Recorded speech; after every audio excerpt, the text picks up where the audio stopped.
If you're waking up at 3 a.m. every night, wide awake for no apparent reason, I want you to know something. You're not imagining it, and you're not crazy. And you're not the only woman going through it too, because this is one of the most common complaints that I hear from women over 40. You fall asleep just fine, and then almost like clockwork, somewhere between 2 a.m. and 4 in the morning, you're awake, and your mind starts going. You look at the clock and you start calculating how many hours are left before morning. You tell yourself, not again. And the more you want to fall back asleep, the more awake you become. Does that sound familiar? I'm Dr. Rosemarie. I'm a doctor of health psychology and cortisol specialist. And after working with women over 40 for more than 2 decades, I've learned that these middle of the night wake-ups are often misunderstood. So in this video, I'm going to walk you through 3 specific shifts. The first 2 help to calm the conditions that are setting you up for those 3 a.m. wake-ups. And the third shift is the one that most people never address. And if you miss that one, the cycle often continues. So let's start with what is actually happening inside of your body. So you might be asking yourself, why is this happening? The problem begins when chronic stress has kept cortisol elevated throughout the day and into the evening. And when that happens, what should be a gentle rise of cortisol becomes a spike at 2 a.m. or 3 a.m. instead. That is a spike that's waking you up. High cortisol also blocks melatonin. Melatonin is your sleep hormone, while cortisol is your wake-up hormone. Cortisol and melatonin operate in 2 different directions. So when melatonin rises, cortisol should be falling. However, that isn't happening. And when melatonin is low, high cortisol is what is blocking it. I want you to understand something from a broader health perspective, because this goes well beyond feeling tired. If you have been noticing stubborn midsection fat, this is important. When you're not getting restorative sleep night after night, growth hormone, a fat-burning hormone, gets suppressed. And additionally, the lack of sleep triggers inflammation, which elevates your cortisol levels and more fat storage. Glucose levels become unstable. You start craving more sugar the next day, and your body will not release cortisol-driven fat storage. Lack of sleep, from your body's perspective, is a stressor. So sleep and metabolic health are definitely intertwined. Download my How to Calm Cortisol guide. It's in this video's description. Now let's talk about what you should do. Shift number 1. The first shift that you need to make does not happen at night. It happens during the day. And this surprises a lot of people because the problem shows up at 3 a.m. But your 3 a.m. wake up begins long before you close your eyes. Cortisol regulation is governed by your body's stress response system. And when that system is repeatedly activated throughout your waking hours, the cortisol that should be tapering off in the evening stays elevated. And there's something else that you want to consider. Your cortisol can also spike at 3 a.m. in response to a drop in blood sugar. When blood glucose falls during the night, your body releases cortisol to bring it back up. And that also triggers the same wake-up response. So if you tend to eat very little in the evenings or wake up feeling unusually hungry, a small amount of slow-release protein before bed, like a handful of nuts or some Greek yogurt, can actually help keep blood sugar stable through the night. But let's look at what's keeping your stress response elevated during the day.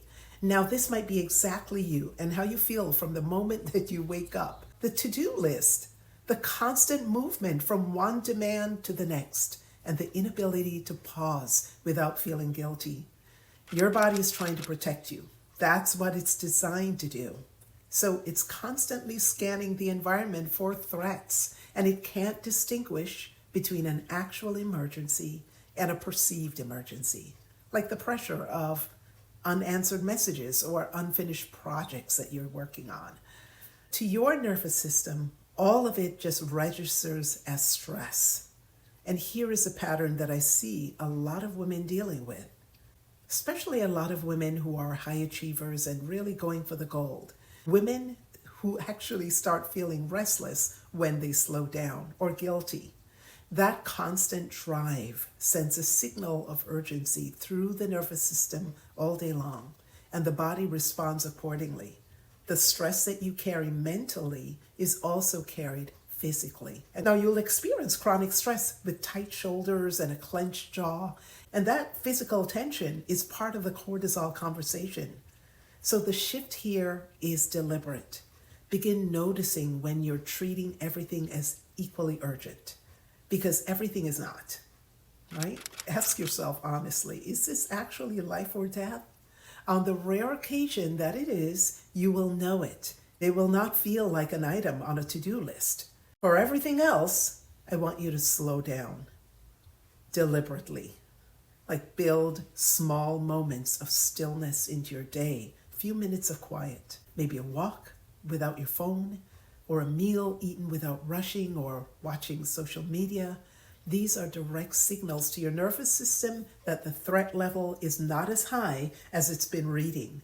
And for the physical tension, begin to notice where you're holding it. The shoulders that stay lifted or the jaw that stays set.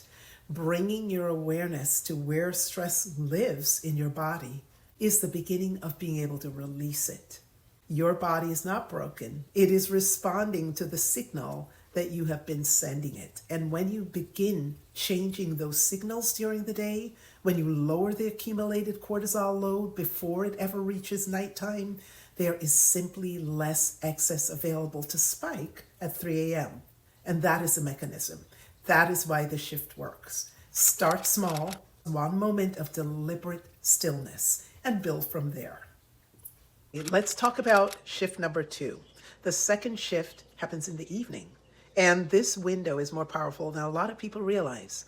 What you do in the hours between dinner and sleep is either preparing your body for a full night's rest or it's setting you up for that 3 a.m. cortisol spike before you've even closed your eyes.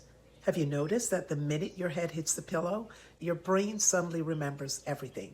Starts to scan the day, what is unresolved, what is still pending. If your stress response decides that there is still something in that pile that requires your undivided attention, it's going to keep cortisol elevated way into the night. And you may fall asleep, but the spike is already there being prepared. There's also something deeper at work. For some women, periods of prolonged stress, even stress that has long passed, can wire the brain to associate nighttime with vigilance. Your nervous system has learned to stay alert after dark, and even when that season is over, even when life has genuinely improved and you've moved on, that wiring still remains. This is why some women say, I'm not even stressed right now. Things are actually fine, and yet I still wake up at 3 a.m. It's confusing, right? That is the nervous system still running on the old program. Your job in the evening is to deliberately send your brain a new message. The day's complete. There is nothing left to solve tonight. It is safe to rest. There are 3 things that this accomplishes. The first is to physically help you slow down, not just mentally, physically. The pace at which you move through the home in the evening communicates directly to your nervous system when you're still rushing, still responding, still moving at the daytime speed. Your body reads that as, we're not finished, stay ready. And when you slow your physical movements deliberately, you become more quiet, more settled. You send the opposite signal. The day's done. The day is done. Be intentional in those final hours, because you're feeding your mind as well. Emotionally activating content, anything that creates urgency or tension, that also stimulates your nervous system. Your nervous system cannot distinguish between a screen that has tense moments on it and real life. So the second thing is to write a brain dump before bed. Literally take a piece of paper, not your phone, and write down everything circling in your mind. Pending tasks, unresolved concerns, things that you're afraid you'll forget. Just getting it out on paper sends a direct message to your survival brain. It's recorded, it's handled. We don't need to stay activated. The third thing you want to do is a visualization before bed. Just close your eyes for 3 minutes. Picture the unresolved things from your day as already handled. Cortisol then begins to drop. The more consistently you practice calming your nervous system, the better you're going to be able to sleep. Your brain is trainable. It learns from what you repeatedly do. Give this 2 weeks and pay attention to what changes. The nights will start to get quieter, not immediately, but they will. Download my How to Calm Cortisol Chaos Guide. I've linked it in this video's description as well as in the comments. Shift number 3. This is a shift most people never address. It can undo everything from the first 2 if you get it wrong, because what you do in the first 30 seconds after waking up at 3 a.m. determines everything that follows. What is it? Well, when you wake in the middle of the night, your brain is in a transitional state. You're not fully asleep and you're not fully awake. And in that window, the conditions for returning to sleep are almost present. Your brain is positioned to move right back into rest naturally. But most people do not stay in that window. The moment they realize it's 3 a.m., the reaction takes over. They feel the frustration. They begin calculating how many hours remain before they have to get up and start their day. And the familiar thought, why is this happening again? And in that instant, the stress response starts firing. Cortisol floods in. The brain shifts out of that transitional sleep and it's now in full wakefulness. And that falling back asleep is almost nearly impossible. The problem is not the waking up. The problem is the reaction to it. So the first thing, do not look at the clock, because the moment you check the time, your brain begins calculating. And that mental math is cortisol fuel, and it works against you every single time. The second thing, change the first thought. When you notice you're awake, deal with the realization with neutrality rather than resistance. It's not easy to do, trust me. But remind yourself the most restorative sleep of the night has actually taken place in the first half of the night. So your body has already received the best. You are not behind and you're not failing.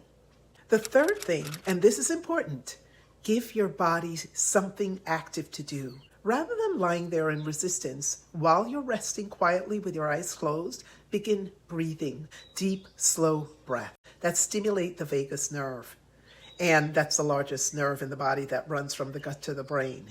When you do that, it sends calming signals to your heart and your lungs and your digestive system, and your blood pressure starts to drop and cortisol starts to decrease. Try the 4-7-8 breath. I'm going to link it in this video's description. Even 2 or 3 rounds of this can produce a measurable shift in how your body feels. And if you notice physical tension while you're lying there, and you probably will because stress lives in the body, you can move through a simple progressive release. Simple. Start at your feet. Gently tense the muscles, hold for a few seconds, then release completely. Move upward through your calves, your thighs, your stomach, your hands, your arms and your shoulders and your jaw. Each release signals to the brain that your body is safe. As your muscles begin to let go, the nervous system follows. And if thoughts begin surfacing like worry or planning for the next day, just don't engage them. Notice them, but let them pass without pulling you in. Remind yourself that there is nothing that requires my attention right now. Nothing is urgent, and nothing is happening right now in this moment. Make rest, not sleep, the only goal. This is important. When you remove the pressure to fall asleep and simply allow your body to rest, your nervous system finally receives the signal that it's been waiting for. See, there's nothing to solve. There's nothing to fix. And then that's when sleep returns on its own. Waking up at 3 a.m. does not mean that something is wrong with you. It simply means that your stress response has learned a pattern, and patterns can be unlearned. And when you stop reacting to the wake up and start responding to it with calm and focus and intention, then you stop feeding that cortisol cycle.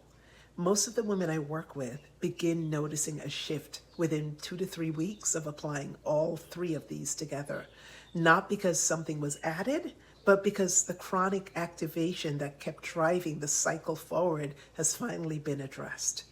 Remember to download my How to Calm Cortisol guide. It's in this video's description. These 3 shifts work together as a system. Lowering cortisol during the day signals safety in the evening, and waking up with calm, practical tools. That is the complete approach. It's not a shortcut, but it's a genuine change in the relationship between your body and sleep. You will have more control over this, and your body knows how to sleep. It just simply needs you to stop sending signals that it's not safe to do so. Well, now that you know about waking up at 3 a.m. every night, do these 3 things, high cortisol, you might be wanting to learn 5 warning signs of high cortisol. But how do you do that? Well, it all starts by watching this video here, because when you pair what you just learned with what's in this video, it's going to be a lot more powerful. See you in the next video. Thank you for watching.